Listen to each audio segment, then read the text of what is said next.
আসমান জমিন সৃষ্টির 50,000 বছর আগে সমস্ত সৃষ্টির তকদীর তথা ভাগ্য আল্লাহ তাআলা লিখে দিয়েছেন। আল্লাহ তাআলা লাওহে মাহফুজে লিখে রেখেছেন, সংরক্ষিত রেখেছেন। আসমান জমিন সৃষ্টিরও 50,000 বছর আগে যা কিছু হবে সবকিছুরই তাকদীর আল্লাহ তাআলা লিখে দিয়েছেন। সহিহ মুসলিম হাদিস নম্বর 2653। তাহলে আসমান জমিন সৃষ্টির আগে আল্লাহ তাআলা ভাগ্য লিপিবদ্ধ করে রেখেছেন। সুপ্রিয় ভাই এবং বোন, তাকদীর হলো দুই প্রকারের। একটা হলো ইরাদায়ে কাউনিয়া কদরিয়া। তাকদীর হলো দুই প্রকার, একটা হলো ইরাদায়ে কাউনিয়া আর একটা হলো ইরাদায়ে শরঈয়া। ইরাদায়ে কাউনিয়া বলতে সৃষ্টিগত ইচ্ছা। আল্লাহ যাকে যে উদ্দেশ্যে সৃষ্টি করেছেন সেটা হবেই। এই ইরাদায়ে কাউনিয়া আল্লাহ তাআলার পছন্দনীয় হতে পারে, অপছন্দনীয় হতে পারে। কথা খুব মনোযোগ দিয়ে শুনুন।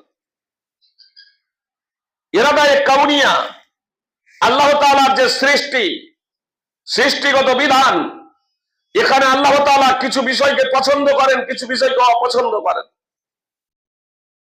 এটা জরুরি নয় যে আল্লাহ তাআলা সবই যা পছন্দনীয় তাই করেছেন। যেমন ভালো এবং মন্দ উভয়েরই স্রষ্টা হলেন আল্লাহ, কিন্তু ভালোকে আল্লাহ পছন্দ করেন না, এই মন্দকে আল্লাহ পছন্দ করেন না। ভালোকে আল্লাহ পছন্দ করেন, মন্দকে আল্লাহ পছন্দ করেন না। কিন্তু ভালো এবং মন্দ দুটোই আল্লাহ তাআলার সৃষ্টি। আল্লাহ তাআলা স্রষ্টা ভালো এবং মন্দের, তো মন্দকে পছন্দ করেন না, ভালোকে পছন্দ করেন। আল্লাহ তাআলার পছন্দনীয় হোক বা আল্লাহ তাআলা অপছন্দ করুন, সবকিছুরই স্রষ্টা হলেন আল্লাহ তাআলা। ইরাদায়ে কাউনিয়া আল্লাহ তাআলা যা সৃষ্টি করেছেন, যে কারণে সৃষ্টি করেছেন সেটা হবেই। সুপ্রিয় ভাই এবং বোন, আর এর জন্য আমাকে আপনাকে জবাবদিহি করতে হবে না। তার কারণ আল্লাহ তাআলা তো এর জন্য এটা তো সৃষ্টি করেছেন, এটা বাধ্য। এখানে নিরুপায় আমরা সবাই, প্রত্যেকে আমরা নিরুপায়। যেমন উদাহরণ দিতে হলে আমাদের বুঝতে সুবিধা হবে। আল্লাহ কানকে সৃষ্টি করেছেন শোনার জন্য, চোখকে সৃষ্টি করেছেন দেখার জন্য, নাককে সৃষ্টি করেছেন ঘ্রাণ নেওয়ার জন্য। তো আমরা চোখ দ্বারাই দেখবো, নাক দ্বারা ঘ্রাণ নেব, কান দ্বারা শুনবো। এখন কোন ব্যক্তি যদি বলে যে নাক দ্বারা শুনবো আর কান দ্বারা ঘ্রাণ নেব, সম্ভব? সম্ভব নয়। কান দিয়ে কেউ যদি বলে ঘ্রাণ নেব, কান দিয়ে শুনবো না, ঘ্রাণ নেব, সুগন্ধির ঘ্রাণ নেব কান দ্বারা, সম্ভব না। আপনাকে নাক দিয়ে নিতে হবে। তাহলে কান দ্বারা শুনতে হবে, নাক দ্বারা ঘ্রাণ নিতে হবে, চোখ দ্বারা দেখতে হবে। তো আল্লাহ যেহেতু কানকে শোনার জন্য সৃষ্টি করেছেন, চোখকে দেখার জন্য সৃষ্টি করেছেন, এজন্য আল্লাহ তাআলা চোখকে প্রশ্ন করবেন না যে চোখ তুই দেখেছিস কেন, কানকে প্রশ্ন করবেন না যে কান তুই শুনেছিস কেন। পর চর্চা, পর নিন্দা, শোনাওয়া হারাম। বাদ্যযন্ত্র, গান বাজনা, অশ্লীলতা, বাদ্যযন্ত্র, গান বাজনা এগুলো শোনা হারাম। অশ্লীলতা, নির্লজ্জতা, বেহায়াপনা, অপরিচিতা আজনবী মহিলা, তাদের দিকে বারবার দৃষ্টিপাত করা, এটা হারাম। আল্লাহ প্রশ্ন করবেন না তুই চোখ দেখেছিস কেন, কান শুনেছিস কেন, কেন প্রশ্ন করবেন না। এর জন্য তো আল্লাহ তাআলা সৃষ্টি করেছেন, এগুলোকে দেখার জন্য সৃষ্টি করেছেন, শোনার জন্য সৃষ্টি করেছেন। তাহলে বলবেন যে ফাইজি সাহেব, তাহলে তো এবার আমাদের গান বাজনা শোনা, বাদ্যযন্ত্র শোনা এবং অন্যায় অশ্লীলতা চোখ দ্বারা উপভোগ করা আমাদের জন্য কি বৈধ বলছেন? জি না, বৈধ না, এগুলো অবৈধ। এগুলো অবৈধ কেন? তাহলে আল্লাহ প্রশ্ন করবেন কি? চোখকে সবকিছু দেখার আল্লাহ তাআলা পারমিশন দেননি। সৃষ্টি করেছেন চোখ দেখতে পারে, আল্লাহ তাআলার ইচ্ছা। ইরাদায়ে কাউনিয়াতে আল্লাহ তাআলা সৃষ্টি করেছেন চোখকে। কানকে শোনার জন্য আল্লাহ তাআলা সৃষ্টি করেছেন, বুঝতে পেরেছেন? কান দ্বারা শুনবে, চোখ দ্বারা দেখবে, কিন্তু ইরাদায়ে শরিয়া, আল্লাহ তাআলা যা পছন্দ করেন এই প্রসঙ্গে আল্লাহ তাআলা আমাকে আপনাকে ইখতিয়ার দিয়েছেন। এই প্রসঙ্গে আমাকে আপনাকে আল্লাহ তাআলা স্বাধীনতা দিয়েছেন। আমি ইচ্ছা করলে গান বাজনা শুনতে পারি, আবার গান বাজনা শোনা থেকে বিরত থাকতেও পারি। এটা আমরা পারি না?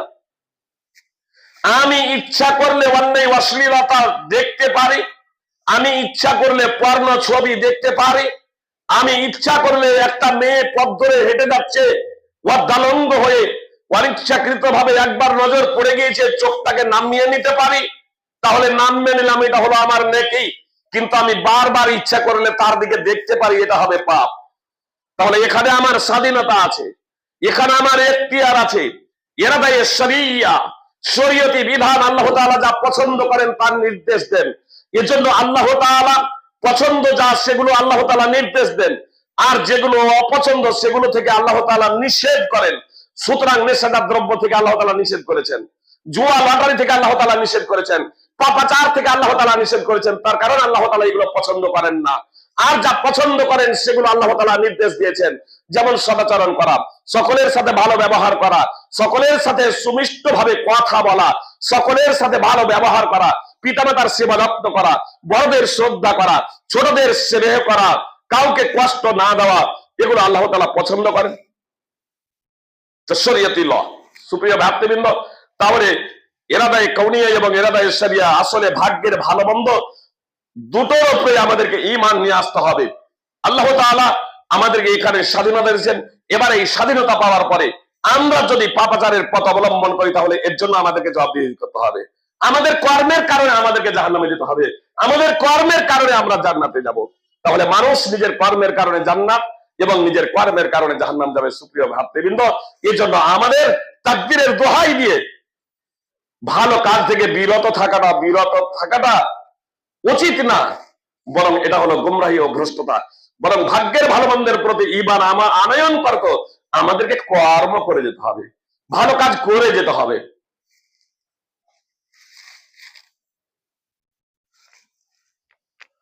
আলহামদুলিল্লাহ ওয়াসসালাতু ওয়াসসালামু আলা রাসূলিল্লাহ, আম্মা বাদ, ফাউযু বিল্লাহি মিনাশ শাইতানির রাজীম।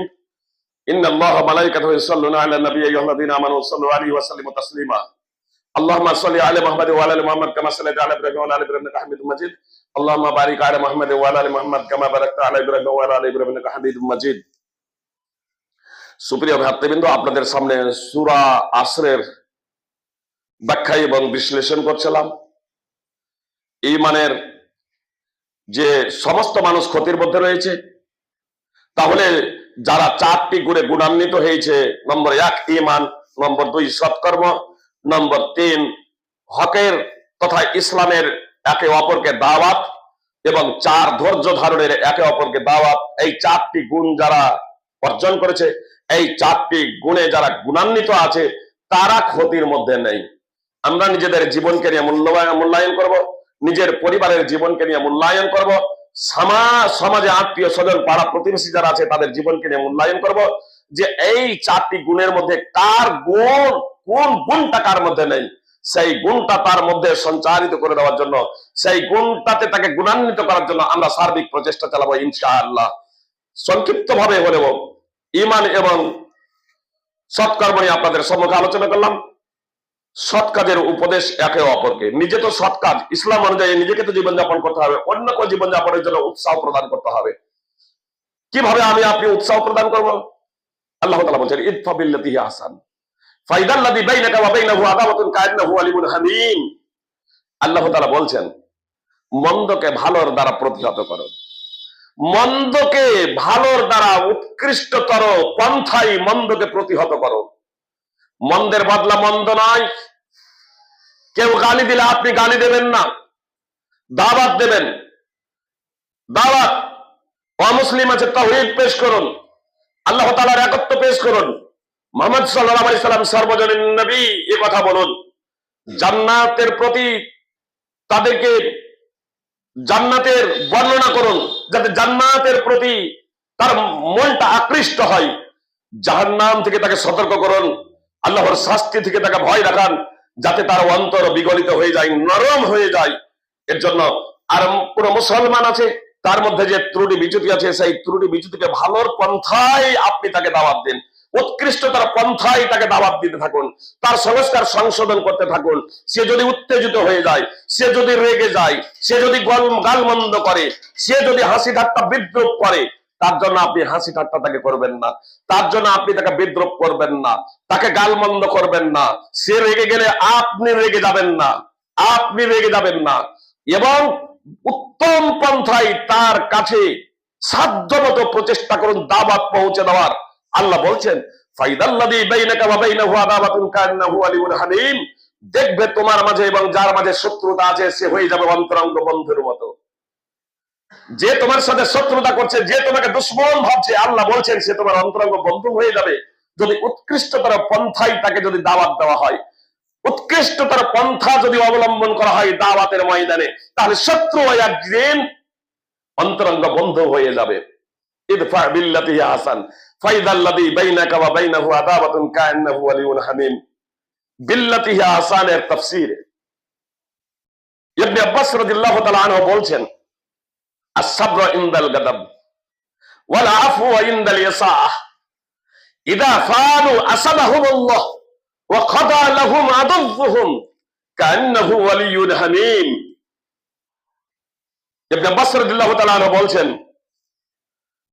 যে উৎকৃষ্ট পন্থায় মন্দের পরিবর্তে উৎকৃষ্ট পন্থায় দাওয়াতের ব্যাখ্যা বিশ্লেষণ করতে গিয়ে বলছেন, রাগের সময় ধৈর্য ধারণ, নিজের পয়সা খরচ করে, নিজের সময় খরচ করে আত্মীয় স্বজন, পাড়া প্রতিবেশী, বন্ধু বান্ধবকে সৎ কথা বলছেন, দিনের দিকে আহ্বান করছেন, আর সেই আপনাকে নিয়ে উপহাস করছে, কত যে আল্লাহওয়ালা হয়েছে, কত যে দিনদার হয়েছে, কত যে পরহেজগার হয়েছে, বা কোনো মুসলিমকে তাওহীদের দাওয়াত দিচ্ছেন, একত্রের দিকে আহ্বান করছেন, ইসলামের দিকে আহ্বান করছেন, আপনাকে নিয়ে বিদ্রুপ করছে, আপনাকে নিয়ে হাসি ঠাট্টা করছে, আপনাকে নিয়ে হাসছে, তো এর জন্য রাগ হবে, এটা স্বাভাবিক। এই প্রেক্ষাপটে রাগ হবে, এটা স্বাভাবিক। ইবনে আব্বাস রাদিয়াল্লাহু তাআলা আনহু বলছেন, আস-সাবরু ইনদাল গাদাব, রাগ হলে ধৈর্য ধারণ, ওয়াল আফু ইনদাল ইসা, আর দুর্ব্যবহারের সময় ক্ষমা প্রদর্শন। ও যদি গালমন্দ ও যদি করে দেয়, ও যদি মারতে উদ্যত হয়, এমনকি মেরেও যদি দেয়, ধৈর্য ধারণ। দাওয়া একজন দায়ী ইসলামের প্রচারককে ধৈর্য ধারণ করতে হবে, ক্ষমা প্রদর্শন করতে হবে। তার কারণ সে তো জানে না, সে তো বুঝে না। ওয়াবুজ, যে আমরা শিশুদেরকে ওষুধ সেবন করাই, ওষুধ যখন তেতো যখন হয় তখন শিশুরা আব্বা আম্মাকে কত মারে, আব্বা আম্মাকে রেগে যায়। পাগলা হাসপাতালে পাগলাকে যখন নিয়ে যখন যায় তখন ডাক্তারকেও থাপ্পড় মেরে দেয়, ডাক্তার কিন্তু রেগে যান না, ডাক্তার কিন্তু রেগে যান না। তার কারণ তিনি জানেন, তিনি বুঝেন যে আমাকে মেরেছে তার তো কাণ্ড জ্ঞানী নেই, তার তো হোশ নেই। তো যাকে আমি দাওয়াত দিচ্ছি সে যদি এই দাওয়াতের মর্ম বুঝতো তাহলে সে অবশ্যই আপনাকে আর উপহার দিত। জি, এখন ব্যাঙ্গালোরে ছিলাম, ব্যাঙ্গালোরে কাঠগুড়ি স্টেশনে একজন অমুসলিম, তাকে যখন দাওয়াত দিলাম, বেশ কিছুক্ষণ আলাপ চারিতার মাধ্যম দিয়ে, মত বিনিময়ের মাধ্যম দিয়ে সে যখন ইসলামে দীক্ষিত হলো, কালেমায়ে শাহাদাত পড়ে নিজেকে মুসলিম বলে খাইদ করলো, সঙ্গে সঙ্গে পকেট থেকে টাকা বের করছেন। আমার সাথে অন্ধ্রপ্রদেশের আব্দুর রব উমরি সাহেব ছিলেন। সঙ্গে সঙ্গে ওই ভদ্রলোক যিনি তৎক্ষণাৎ ইসলাম কবুল করেছেন টাকা বের করেছেন। আমি বলছি, না না না, এই টাকা লাগবে না, এটা আমাদের দায়িত্ব, কর্তব্য, দাওয়াত দেওয়া আপনাদেরকে। বলছে, আরে পৃথিবীতে সামান্য কেউ কোনো কিছু কাজ করতে গেলে বিনা পারিশ্রমিকে করে না, আর আপনি এত বড় একটা কাজ আপনারা কাজ করলেন, যে আমি নরকের পথে ছিলাম স্বর্গের পথে নিয়ে এলেন। মরলে নরকে যেতাম, জাহান্নামে যেতাম, এখন যদি মরি এই কালেমায়ে শাহাদাত পাঠ করে তাহলে জান্নাতে যাব, স্বর্গে যাব। এত বড় একটা কাজ করলেন আর বিনা পারিশ্রমিক হয় কি করে? না, টাকা নিতেই হবে। আমরা যখন কোনো অবস্থাতেই নেব না, শেষ পর্যন্ত তিনি বললেন, তাহলে আমার পক্ষ থেকে আজকে এখন কিছু খেতে হবে। শেষ পর্যন্ত ওর পক্ষ থেকে খাওয়া দাওয়া করলাম একসাথে। সুপ্রিয় ভাতৃবৃন্দ, তো বলা বাহুল্য, মানুষ যদি মর্ম যদি বুঝতো আপনি যেদিকে আহ্বান করছেন, তাহলে আপনার প্রতি রেগে যেত না, আপনার প্রতি চড়াও হতো না। ও তো জানে না এজন্য আপনাকে এখানে ধৈর্য ধারণ করতে হবে এবং আপনাকে ক্ষমা প্রদর্শন করতে হবে। এই দুটো কাজ যদি করেন তাহলে কি হবে জানেন? ইবনে আব্বাস রাদিয়াল্লাহু তাআলা আনহু বলছেন যে এই দুটো কাজ যদি মুসলিমরা অবলম্বন করতে পারে তাহলে আল্লাহ তাআলা তাদের হেফাজত করবে। কাদের? মুসলমানদের। আজকে পৃথিবীতে মুসলমান মার খাচ্ছে কেন জানেন?